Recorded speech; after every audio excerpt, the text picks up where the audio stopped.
He always said, "You'll never find better than me." So I let him cheat in peace and started dating his boss. When they found out, my ex got demoted. I got a promotion. The boss? He just smiled and said, "I told you she was smart." I was 29 when all this happened. I lived in Indianapolis, worked at a logistics company, and thought I had my life together. My boyfriend Matt and I had been together for 4 years. We met at work. I was in administration, he was in sales. It started out like something from a movie, flirty glances in the break room, lingering hallway chats, lunch dates that turned into weekends together.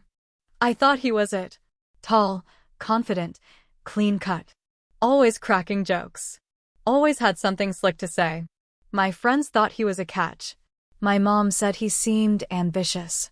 And for a while, I believed it too. But somewhere around the second year, things started to change. Not overnight. Slowly. Little things. He used to call me during lunch. That stopped. He used to kiss me goodbye in the mornings. That stopped.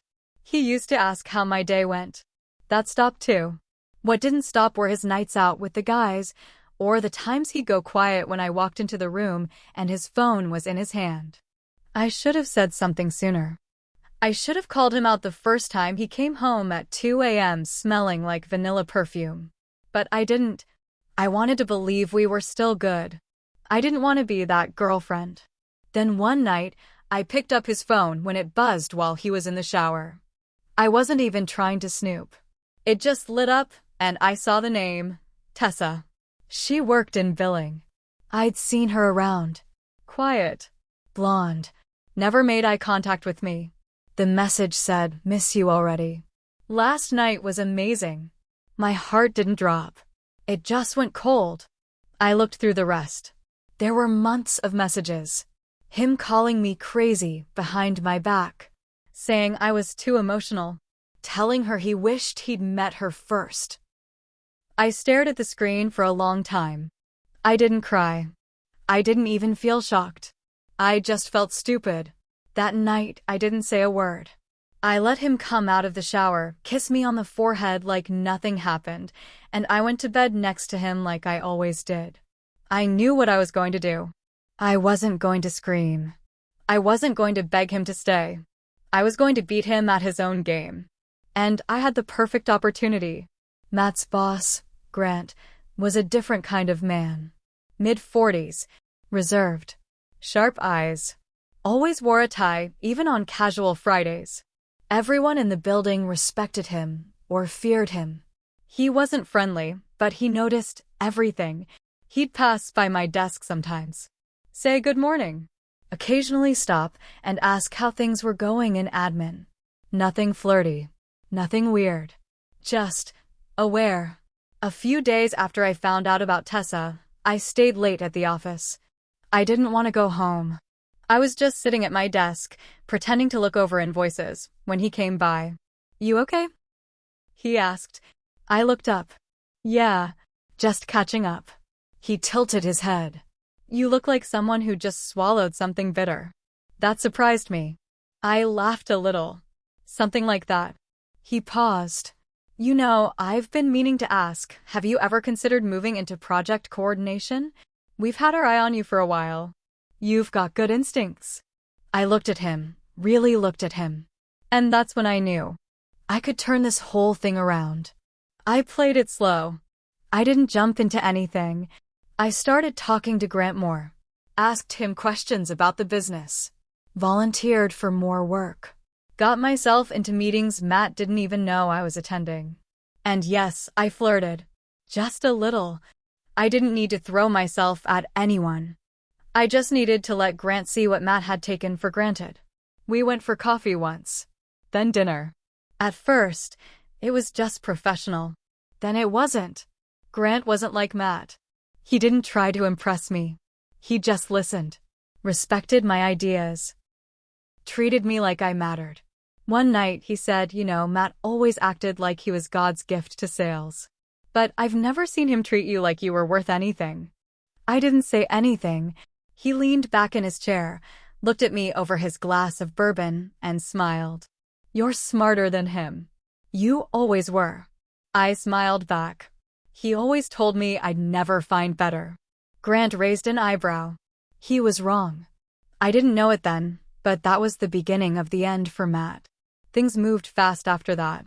Within a few weeks, I was promoted to project coordinator. Officially, it was based on my performance and initiative, which, to be fair, I had been pushing hard.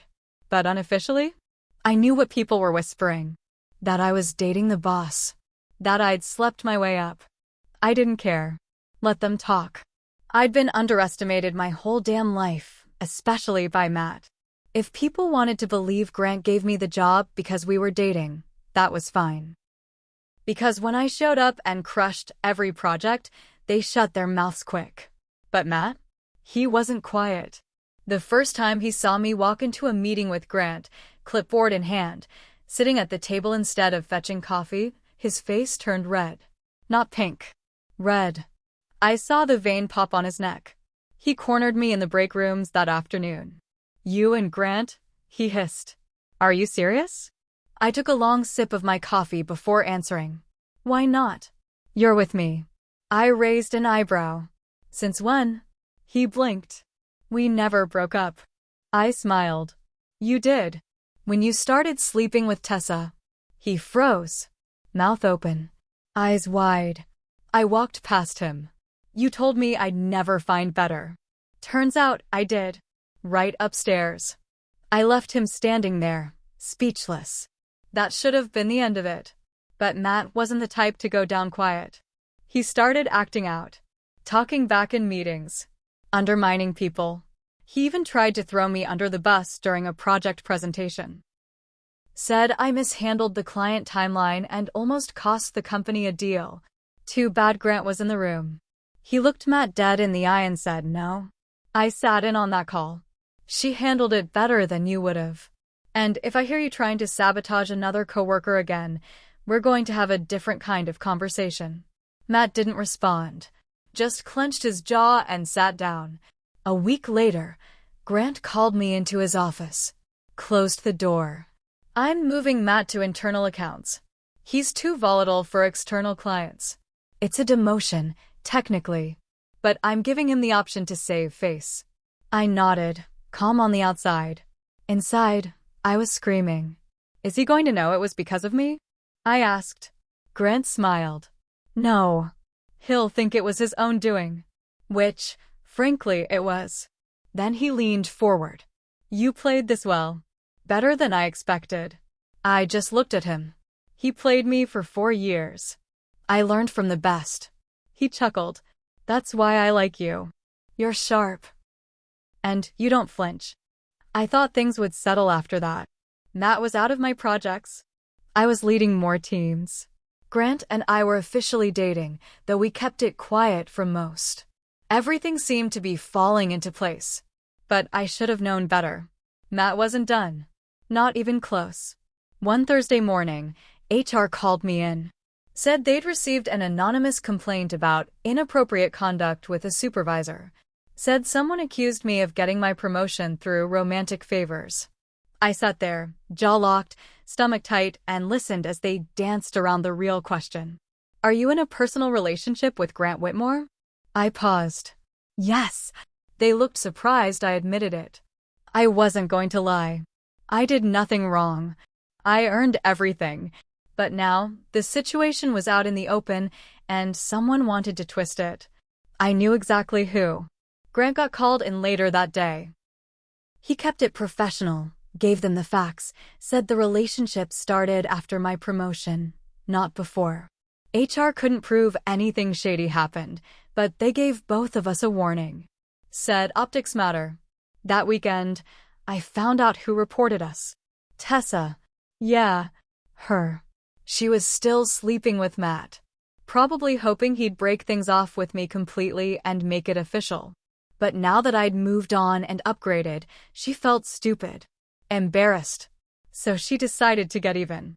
She wasn't smart enough to cover her tracks, though.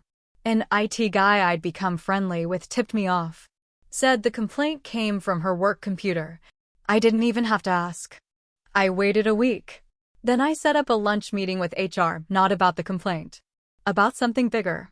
I dropped 3 printed emails on the table. All from Tessa's work account. All sent to Matt during business hours. All full of petty, mean, and wildly inappropriate stuff. Looks like they've been doing more than just talking, I said. The HR rep looked at me.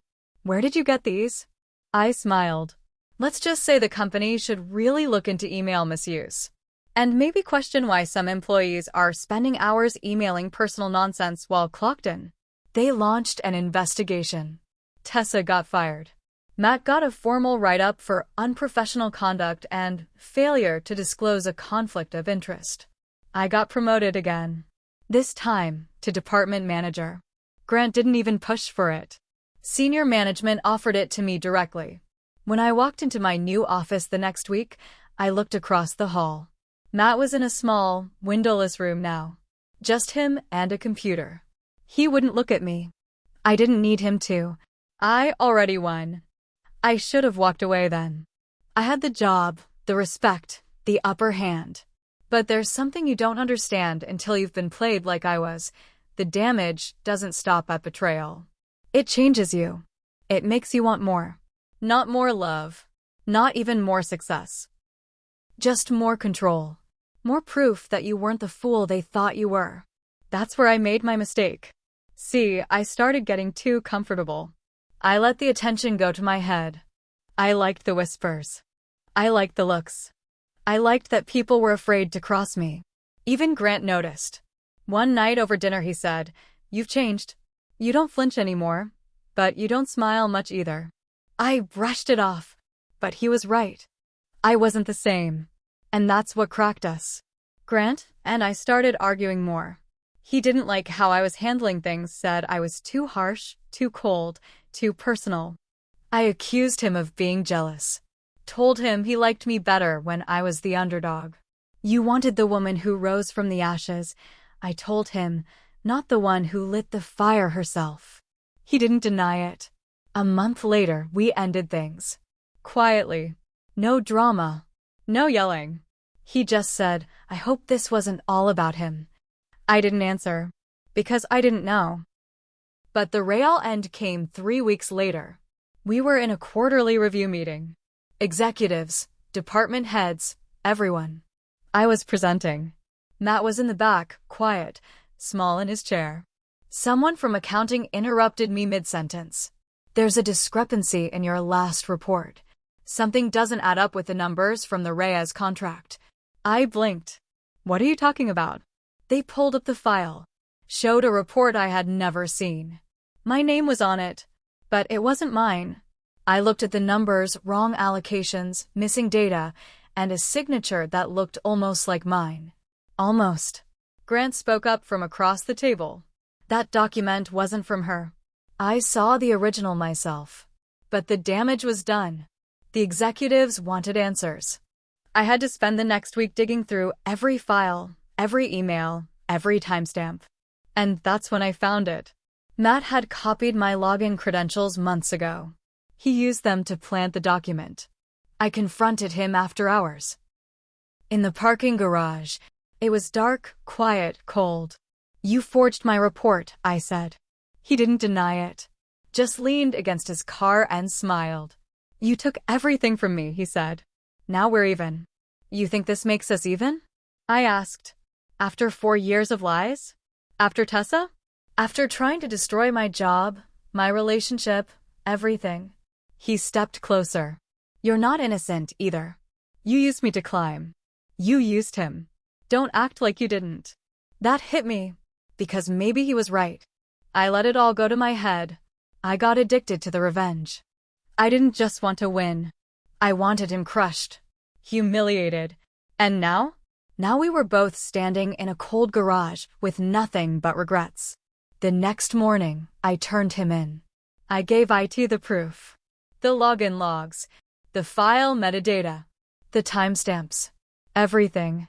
Matt was fired within 48 hours. He tried to play it off. Said I was framing him. But no one believed him anymore. Not after everything.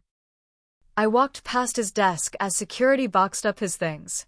He looked up at me, eyes glassy, face pale. You really hate me that much? He asked. I stopped. No, I said. I loved you once. And that's why this hurts so bad. I left without looking back. 3 months later, I stepped down. I didn't get fired. I didn't get pushed out. I just quit. I was tired. The fight was over. And honestly, I didn't like who I was anymore. I moved to Chicago. Started fresh at a smaller company. Different field. No office gossip, no old ghosts. Sometimes people ask me what happened in Indianapolis. I just say, I outgrew the place. But sometimes, late at night, I think about that old office. That break room. That hallway where it all started.